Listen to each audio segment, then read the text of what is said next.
할렐루야. 아멘. 우리 옆사람 앞에 상이 선언합니다. 잘 오셨습니다. 주의 이름으로 사랑합니다. 주의 이름으로 축복합니다. 사랑합니다. 주의 이름으로 사랑합니다. 또 옆사람이 말합니다. 당신은 당신은 보배롭고 존귀하고 너무너무 사랑스러워요. 너무너무 사랑스러운 존재입니다. 네, 저와 여러분들은 사랑받을 자격이 있는 자들입니다. 아멘. 왜냐하면 하나님께서 그렇게 만드셨기 때문에. 그래서 여러분 자신을 존귀하게 여길 수 있어야 되고, 그리고 자기만 존귀하게 여기서 안 됩니다. 내 옆 사람도, 내가 만나는 모든 사람도 하나님의 시선으로 바라볼 수 있어야 됩니다. 다시 한번 옆 사람을 지그시 바라보시길 바랍니다. 지그시. 자기 신랑을 지그시 봐야지. 어디를 쳐. 네, 보배롭고 존귀하고 지그시. 몰라. 여러분 미워할 사람 없습니다. 여러분이 싫어할 사람 없습니다. 여러분 아낌없이 사랑을 나누어줘야 할 자들입니다. 오늘 이것을 여러분 꼭 기억하시길 바랍니다. 아멘. 먼저 그림 한 장면 한번 보겠습니다. 네, 보셨던 분도 계실 것이고 처음 보신 분도 계실 겁니다. 프랑스의 조르주 사라의 이 데뷔작입니다. 그랑드자트 섬의 일요일 오후라는 작품입니다. 자, 이 그림은 1884년부터 1886년, 그러니까 2년 동안 만든 대작입니다. 파리 시외 이 공원에서 여유를 즐기고 있는 일상을 표현한 그런 그림입니다. 자, 이 그림이 굉장히 가치가 있고 유명한 이유가 있습니다. 자, 이 그림은 네오 인상주의의 해야 방법인 점묘법을 분명하게 보여주고 있기 때문에 그렇습니다. 폴리틸리즘이라는 이 점묘법. 자, 다음 그림을 보시면 이 점묘법이 무엇인지를 알 수가 있습니다. 이 그림을 확대해서 보면 이 그림이 이게 풍경화인지 아니면 추상화인지 좀 아리까리한, 이 아리까리 좀 이걸 종잡을 수 없는 마치 추상화처럼 그렇게 보여지는 오늘 그런 그림입니다. 그러니까 이 점으로 그렇게 그린 그런 그림입니다. 그래서 이 점들이 모여있는 그런 추상화처럼 보이는데, 그런데 앞서서 보듯 멀리서 보면 풍경화처럼 보이는 겁니다. 자, 이렇게 점묘법은 관객의 시선에 따라서 추상화라도 보이기도 하고, 또는 멀리서 보면 풍경화로 보이는 아주 색다른 체험을 하게 합니다. 또 이 조르주 세라가 이 그린 다른 그림을 한번 보겠습니다. 네, 이렇게 멀리서 보면 그림이 분명히 보여집니다. 네, 그 다음. 네. 자, 이 그림들이 이 점묘법으로 그렇게 그려진 그림이라는 것입니다. 제가 왜 이 그림을 소개를 하냐면, 마치 우리 인생도 이와 같다라는 것입니다. 어떤 시선으로 보느냐에 따라서 우리의 인생이 전혀 다르게 보인다는 겁니다. 근시안적으로 보면 하나의 사건들이 정말 이해하기 힘든 마치 추상화처럼 보입니다. 그런데 좀 멀리, 온시안적으로 보면 좀 멀리 저 영혼의 시선으로 보면 전체가 하나의 아름다운 작품으로 명확하게 드러나게 된다는 것입니다. 구체적인 예를 한번 들어보면 창세기에 나오는 요셉의 인생 이야기를 보면 알 수가 있습니다. 먼저 요셉의 인생을 가까이서 보면 정말 이해할 수 없는 오늘 그런 고난의 연속입니다. 하나님께서 함께 하시고 하나님께서 복 주시기로 한 오늘 그런 인물이, 하나님께 언제나 감사하고 영광을 올려드리는 그 인물이 오늘 그 인생의 점점을 보면 고난의 연속이었다는 겁니다. 형들에게 미움을 받아서 애굽으로 노예로 팔려갑니다. 그리고 보디발 이 집에서 정말 충성했지만 억울한 누명을 받고 감옥에 갇힙니다. 그리고 감옥에서 만난 술 맡은 간원장에게 오늘 그런 도움을 주었지만 어느 순간 이 사람이 나갔어도, 감옥에서 이제 나갔어도 다시금 오늘 그 신분이 복권이 되고 그 왕의 이 술 맡은 간원장의 일을 감당하고 있음에도 불구하고 요셉에 대해서 그냥 까맣게 잊어버렸습니다. 자, 이때 요셉의 삶은 점묘법으로 그린 그림을 아주 가까이에서 보는 것과 같다는 겁니다.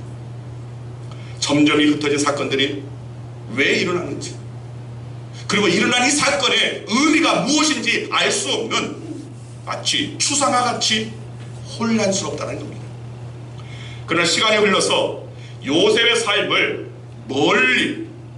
좀 멀리서 바라보면 모든 점들이 함께 모여서 하나의 풍경을 그리듯 하나님의 뜻이 분명하게 나타난다는 것입니다. 아멘. 요셉은 결국 애굽의 총리가 되었습니다. 흉년 때 수많은 사람들을 먹여 살렸습니다. 생명을 살렸습니다. 또 형제들이 곡식을 사러 왔을 때 결국은 가족이 다시 모이고 이스라엘 민족의 구원이 이루어졌습니다. 창세기 50장 20절 말씀을 보면 요셉은 이 모든 하나님의 섭리의 역사를 깨닫고 그가 고백합니다. 함께 읽습니다.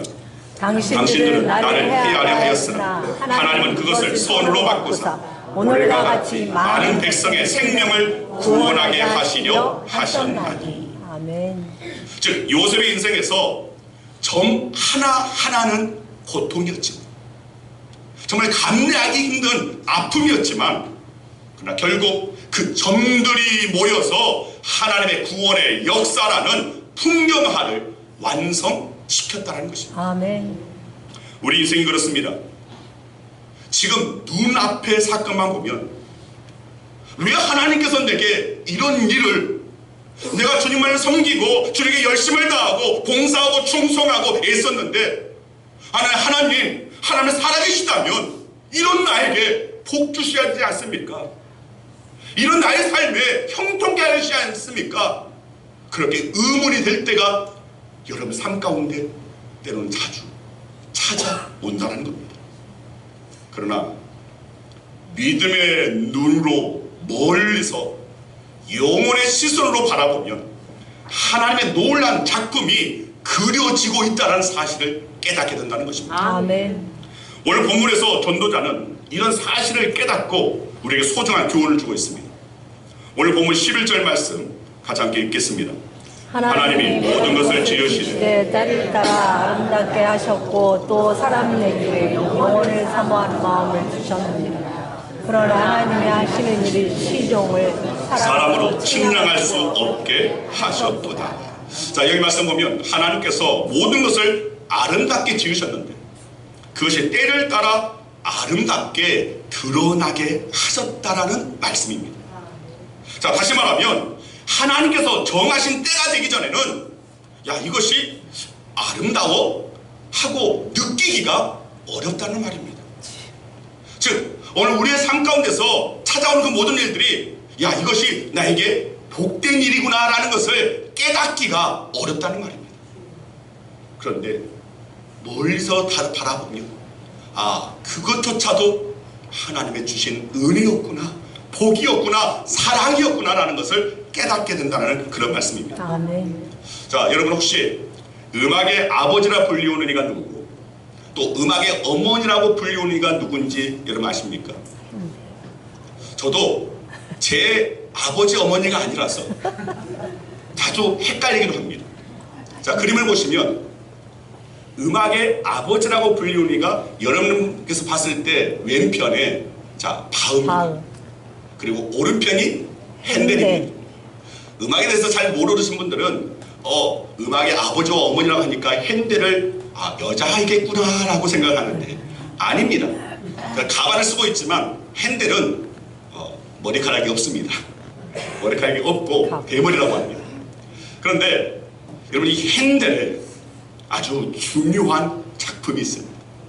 바로 메시아라는 곡입니다. 이 핸델은 오페라에 원래 거기 안에 들어가 있는 여러 이 곡들, 이 오라토리오라고 이렇게 말하는 그런 곡들을 썼습니다. 근데 이 오페라가 굉장히 장대합니다. 또 방대합니다. 그런데 이 핸델이 이 메시아라는 곡을 쓴 그런 가정이 있습니다. 핸델은 젊은 시절부터 이 오페라와 또 음악으로 큰 명성을 얻었습니다. 그러나 나이가 들어가면서 상황이 급격히 악화되었습니다. 오페라는 점점 사람들의 어떤 그 관심을 이제 점점 잃어버리기 시작했습니다. 그리고 빚더미에 앉아서 이 핸델은 재정적으로 파산 직전이었습니다. 게다가 건강까지 무너져서 뇌졸중 증세로 손이 벌벌 떨리고 마비되어져서 작곡을 할 수 없는 그런 상태까지 이르렀습니다. 사람들은 그가 더 이상 음악가로 살 수 없다고 그렇게 생각했습니다. 그렇게 판단했습니다. 핸델 자신도 깊은 절망에 빠졌습니다. 당시 그의 인생은 누구도 아름다운 인생이라고 말할 수 없는 상태였습니다. 자, 그런데 하나님께서 뜻밖의 방법으로 핸델을 붙잡으셨습니다. 1741년 시인이자 오늘날은 그런 작곡가였던 작사가였던 이 친구 찰스 제너스가 성경 말씀들로 엮은 대본을 핸델에게 건넸습니다. 자, 핸델은 병든 몸과 지친 영혼 가운데 이 말씀을 마주하다가 큰 감동을 받았습니다. 특별히 이사야 41장 1절에 위로하라, 내 백성을 위로하라 라는 말씀이 그의 마음을 강하게 울렸다는 겁니다. 자, 놀랍게도 이 핸델은 그 자리에서 다시금 펜을 들었습니다. 무려 260페이지가 되는 악보를 단 24일 만에 완성했습니다. 당시 그는 거의 잠도 자지 못한 채 말씀에 매여서 그 곡을, 말씀에 곡을 붙이고 눈물로 그 곡을 써 내려갔다는 겁니다. 그리고 메시아의 이 할렐루야 합창곡을 작곡한 뒤에는 방 안에서 눈물을 흘리며 이렇게 고백했다는 겁니다. 하늘 문이 열리고 나는 하나님 보좌 앞에 서 있는 것처럼 느꼈다. 여러분, 이 메시아는 오늘날까지도 이 연말에 가면 많은 사람들에게, 또 부활절에도 많은 사람들에게 사랑받는, 또 곳곳에서 공연되어지고 있는 그런 곡입니다. 돌이켜보면 이 핸델에게 고난의 세월이 없었다면 이 메시아와 같은 탁월한 작품은 나올 수 없었을 겁니다. 그러니까 인생 전체 시간에서 보면 고난의 순간, 고통의 그 아픔의 그 순간도 어찌 보면 그것이 있었기에 오늘의 내가 있구나, 즉 내가 아름다울 수 있었던 것은 바로 그 시절 때문이구나. 그래서 그런 시선을 바라보면 그 고통의 그 아픔의 시절 또한 아름다웠었다고 말할 수 있다는 것입니다. 맞습니다. 오늘 우리가 살아가는 하루하루는 하나님께서 아름답게 만드셨습니다. 그러나 오늘 당장 우리가 그것에 동의하기는 어려울 수도 있습니다. 때로는 오늘은 내 인생에서 지워졌으면 좋을 것 같다라는 그런 때도 있습니다. 또 오늘 때문에 내 인생에 오점이 남겨졌다라고 그렇게 판단할 때 있을 수 있습니다. 그렇지만 오늘 본문 11절에 때를 따라라는 말씀처럼 하나님께서 정하신 때가 되면 저와 여러분의 생각은 달라지게 될 것입니다. 그날이 아름다웠다고 말할 때가 올 것입니다. 심지어 그 날이 없었다면, 그 고통스러운 순간이 없었다면, 그 애통이 하는 그 사건이 없었다면 어쩔 뻔했느냐라고 그렇게 말할 때가 올 수 있다는 겁니다. 그래서 우리는 오늘에 대한 평가를 바로 해서는 안 됩니다. 오늘에 대한 평가는 나중으로 미뤄야 됩니다. 힘들고 고통스럽고 험악한 세월이었다고 그렇게 말을 해서는 안 됩니다. 인내하고 참고 견디시길 바랍니다. 아멘. 그리고 버텨내시길 바랍니다. 아멘. 그러면 반드시 여러분들이 신앙 안에서, 믿음 안에서, 말씀 안에서 오직 하나님 말을 바라보며 주의 십자가를 바라보며 나아가는 걸음 가운데 반드시입니다. 그래, 내 인생의 모든 순간은 아름다웠었다라고 말할 수 있는 날이 반드시 오게 될 것입니다. 아멘. 지지난주에 김기덕 장로님이 계신 요양병원에 다녀왔습니다. 자, 사진을 보시면 우리 이복자 권사님 그 손을 붙잡고 또 간절히 지그시 바라보고 정말 그 애틋한 눈 오늘 그렇게 바라보시면서 이 말씀을 하기가 이제 어느 장애가 또 있다 보니까 말씀 못하시지만 바라보면서 눈물을 흘리십니다. 그리고 나 누구야 말하면 이복자 이렇게 또 말씀도 하십니다. 그러면서 우리 권사님도 눈물 흘리시고 또 그렇게 서로 손잡고 하면서 그 애틋한 우리 그 모습을 보면 옆에서 보면 아 그래 우리 사모와 나의 관계도 이러해야지. 그래서 또 교훈을 받습니다. 이 김교도 장로님을 뵙고 나서 우리 조응남 권사님 시아버지께서 또 그 요양병원에 계십니다. 같은 시기에 들어가셨기 때문에 그래서 이제 찾아뵙습니다. 그 전까지는 이제 면회가 안 돼서 못 뵈다가 지지난주에 참석했을 때는 찾아뵙습니다. 이분의 연세가 101세입니다. 정덕남 장로님, 옥구교회 장로님으로 계셨는데 우리 이분이 얼마나 말씀을 정말 잘하시는지 세상. 제가 한번 그 음성을 녹음을 해왔습니다. 예수를 어떻게 믿어야 될까요? 성이 주님의 뜻대로 살으면 복을 받고 하나님의 뜻대로 행하는 자는 버리지 아니요. 우리 하나님께서 참 진실로 하나님 앞에 충성하고 봉사하면 하나님께서 축복해 주죠. 걱정 근심이 없습니다. 살아온 동안 모든 것이 다 하나님의 은혜로 살고 은혜로 돕고 이러면은 우리 하나님께서 거침없이 보호해 주십니다. 아멘. 감사합니다. 아멘.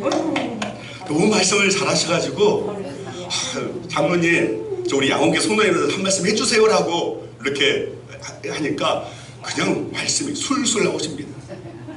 이 맛을 보니까 하나님의 뜻대로 살고 하나님 앞에 충성하고 봉사하면 하나님께서 복 주시니까 걱정 근심 없다고, 은혜로 살고 또 서로 은혜 안에 도우며 살면 하나님의 그 도우심은 거침없어서 오늘 우리를 지키시고 보호하여 주신다고. 아멘. 바로 이 믿음 갖고 살라고 하는 오늘 그런 말씀이셨습니다. 치야. 그러니 정덕남 장로님께서 며느리 되신 우리 조은남 목사님한테 이 조박사 하십니다. 왜 조박사라고 하시는지 모르겠지만 오늘 며느리가 얼마나 장로님을 애틋하게 또 어떻게 챙기시는지 그거 보면서 나도 이런 며느리를 봐야 되는 하는 마음을 생각을 또 했었습니다. 저는 김계독 장로님이나 또 이 정덕남 장로님이나 한평생 하나님 앞에 충성하며 살아왔던 분들, 하나님의 영원한 그 시간 속에 그 영광 속에 하나님께서 보도막 안아 가실 줄 믿습니다. 아멘. 그리고 돌아온 그 모든 시간들을 아름다웠었다고. 아멘. 마지막 오늘 그 부르심의 그 시간까지 내 모든 순간들은 하나님으로 말미암아 행복했었더라고. 그렇게 고백하게 될 줄 믿습니다. 아멘. 다시 본문으로 돌아가서 오늘 본문 11절의 내용 중에 영혼을 사모하는 마음을 주셨느니라. 자, 이 말씀은 히브리어 이 원어 성경 이 원문을 의역한 것입니다. 직역을 하면 하나님께서 사람의 마음에 영혼을 두셨다라고 됩니다. 자, 그렇다면 하나님께서 사람의 마음속에 영혼을 두셨다라는 것은 무슨 의미입니까? 자, 이 말은 우리로 하여금 영혼을 감지할 수 있는, 즉 우리의 마음속에 영혼의 그 시간을 사모할 수 있는 그 마음을 두셨다는 것입니다. 아멘. 자, 이렇게 오늘 우리의 마음속에 이 땅의 삶이 전부가 아니라 그 이후의 그 시간에 대한 그 사모함을 오늘 우리에게 두셨다는 그 말인데, 자, 사실 인류의 고대 역사를 연구해 보면 모든 민족과 문화의 사후세계에 대한 이야기가 있습니다. 그리고 이 사후세계를 준비해온 유물들이 있습니다. 자, 예를 들어서 고대 이집트인들은 사후세계에 다시 삶을 이어간다고 믿었습니다. 그래서 죽은 사람의 미라를 만들고 또 피라미드 속에 음식과 각종 보물을 가득 채웠습니다. 이건 단순한 장례가 아니었습니다. 죽음 이후의 삶에 대한 준비였다는 겁니다. 또 중국의 경우에도 마찬가지입니다. 임금이나 귀족이 죽을 때 함께 저승에 데리고 갈 하인을 함께 묻는 순장 제도가 있었습니다. 계속해서 그곳에서도 종로를 하라고 보살피라고 그게 순장 제도로 함께 죽였습니다. 그리고 명기라에서 저승에서 쓰는 도자기 모형도 함께 묻는 풍속도 있었습니다. 자, 그리스 로마 시대에도 마찬가지입니다. 고대 그리스 로마인들은 죽은 자가 저승으로 갈 때 강을 건너게 될 것인데 그 강을 건널 때 사용하라고 뱃사스로 쓰라고 동전을 넣어줬다는 것입니다. 그래서 뱃사공에게 그 뱃사를 지불하도록 했다는 겁니다. 자, 이런 예에서 보듯이 우리 인간은 죽음이 끝이 아니고 영원히 있다라는 것을 믿어왔습니다. 영원이라는 시간이 있다라는 것을 믿었다는 겁니다. 누가 가르쳐 준 것이 아닌데 죽음이 찾아온다는 것을 알고 죽음 너머에 이 세상에 있다는 것을 감각적으로 느끼고 있었습니다. 오늘 말씀은 그대로 하나님께서 모든 사람들의 마음에 영혼을 감지하고 사모할 수 있는 그 마음을 두셨기 때문입니다. 아멘. 그렇다면 전도서 저자가 이 말씀을 통해서 우리에게 주려는 교훈은 무엇입니까? 우리의 마음에 영혼을 담고 있는 우리가 어떻게 살아야 하는가에 대한 말씀입니다. 한마디로 영혼의 시간으로 오늘을 바라보며 살아야 한다는 것입니다. 아멘. 단지 육신적으로만 오늘을 바라보지 말고 지금이라는 그 순간만 바라보지 말고 상황에 매이고 환경에 매몰되는 것이 아니라 더 멀리 바라보라는 겁니다. 육신의 시간을 바라보지 말고 하나님의 시간, 영혼의 그 시각에서 바라볼 수 있어야 한다는 것입니다. 아멘. 현실만 바라보면 때때로 낙심합니다. 낭망합니다. 절망합니다. 그러나 영혼을 바라보면 소망과 새로운 힘을 얻는다는 겁니다. 오늘이라는 시간, 지금이라는 시간이 전부가 아니기 때문에 오늘 저와 여러분들은 결코 상황에, 환경에 매몰되어서는 안 됩니다. 아멘. 절망하지 않고 소망 가운데 내일을 향해 힘차게 발걸음을 뗄 수 있는, 내디딜 수 있는 오늘 그 힘을 오늘 우리는 얻을 수 있는 자들이 되어야 한다는 것입니다. 아멘.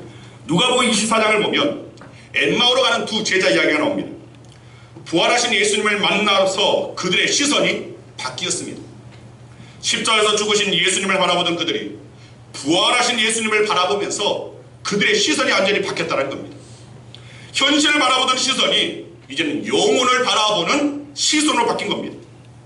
이 두 제자는 예루살렘에서 엠마오로 가는 길이었습니다. 그들은 예수님께서 십자가에 달려 돌아가신 일로 큰 충격을 받았습니다. 그들의 시선은 십자가의 죽음이라는 현실에만 머물러 있었습니다. 그러나 그 길에서 부활하신 주님을 만났습니다. 이제는 그곳으로 말미암아 그들의 두 눈이 열리고 이제는 시선이 완전히 바뀌었습니다. 십자가의 실패에 머물렀던 시선이 부활의 영광으로 옮겨졌다는 겁니다. 아멘. 시선이 바뀌자 그들의 행동이 바뀝니다. 예루살렘에서 엠마로 가던 길이었는데 그들의 시선이 바뀌니까 다시금 예루살렘으로 향해 나아갑니다. 사명을 감당하고자 원래 그 발걸음에 희망을 안고 희망을 품고 발걸음을 다시금 예루살렘으로 내딛었다는 것입니다.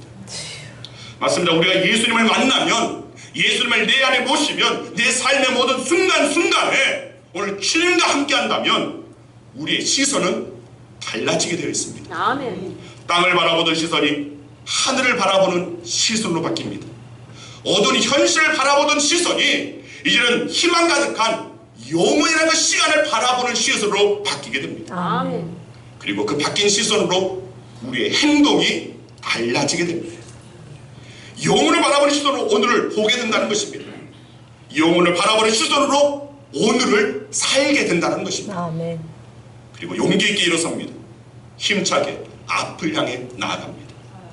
여러분 마태복음 6장 19절 20절 말씀을 보면 보물을 땅에 쌓아두지 말고 하늘에 쌓아두라고 말씀하고 있습니다. 예수께서 산상수훈을 통해서 말씀하시면서 이 제자들에게 주신 말씀입니다. 이 말씀은 참된 가치는 땅에 있는 것이 아니라 진정 참된 가치, 정말 보배로운 가치는 하늘에 있다라는 그런 말씀입니다. 아멘. 그리고 이어서 마태복음 6장 33절에서 이렇게 말씀합니다. 너희는 먼저 그의 나라와 그의 의를 구하라. 우리가 하늘의 것, 다시 말해서 하나님의 나라와 하나님의 의의 참된 가치를 깨달았으면 그것을 먼저 구해야 한다라는 그런 말씀입니다. 이제 이 참된 가치에 인생의 목표를 두고 방향을 바로 잡고 나아가라는, 그렇게 살라는 말씀입니다. 여러분, 우리가 영혼의 시선으로 오늘을 살 때 우리의 인생의 목표는 달라지게 되어 있습니다. 그리고 현재의 삶에서 의미를 깨닫게 됩니다. 자, 고린도후서 4장 17절 말씀 같이 한번 읽겠습니다. 우리가 잠시 받는 환난에 경한 것이 지극히 크고 영원한 영광에 중한 것을 우리에게 이루게 함이니. 즉, 오늘 겪는 고난이 영혼에서 빛나는 영광을 이루게 할 것을 말씀하는 겁니다. 영혼의 시선을 가지고 오늘을 사는 사람들에게 오늘 겪는 고난, 오늘 겪는 환난, 오늘 겪는 여러 가지 역경, 어떤 의미가 있는지 깨닫게 된다는 것입니다. 그리고 기꺼이 그것을 이제는 즐겁게 맞이합니다. 즐거이 고난을 감수하고 감내합니다. 버텨냅니다. 견뎌냅니다. 참아냅니다. 그리고 살아내는 것입니다. 아멘. 아무리 여러분 인생이 그 짐이 무겁다 할지라도 우리는 버티고 견디고 살아내야 할 자들입니다. 그러면서 우리는 언제나 하나님의 사람으로서 그리스도로서의 삶을 살아갈 수 있는 자들이 되어야 됩니다. 아멘. 오늘 그 삶은 미워하는 삶이 아닙니다. 화내고 분노하는 삶이 아닙니다. 용납하는 삶이고 이해하는 삶이고 서로 손 잡고 가는 삶이고 땀에 허물이 있다 할지라도 그 허물을 그냥 가슴에 품고 그냥 기도하며 녹이는 자들입니다. 오늘 이런 삶을 우리는 살아갈 수 있는 자들이 되어야 한다는 것입니다. 아멘. 여러분, 오늘 겪는 고난이 영혼에서 빛나는 영광을 이루게 될 것이라는 오늘 이 사실을 여러분 꼭 잊지 마시길 바랍니다. 아멘. 우리가 아까 불렀던 찬송가 496장 2절을 보면 비가 오는 것과 바람 부는 것을 겁을 내지 말고 뿌려봅시다. 이를 맞춰놓고 곡식 얻을 때 기쁨으로 단을 거두리로다. 거두리로다. 거두리로다. 기쁨으로 단을 거두리로다. 영혼의 시선으로 오늘을 살아가는 사람들은 씨를 뿌리는 것의 의미를 깨닫고 산다는 것입니다. 그리고 고난과 역경이 있을지라도 자발적으로 씨를 뿌리게 된다는 것입니다. 그러면서 영혼의 시선으로 거두는 그날을 바라보며 기뻐한다는 것입니다.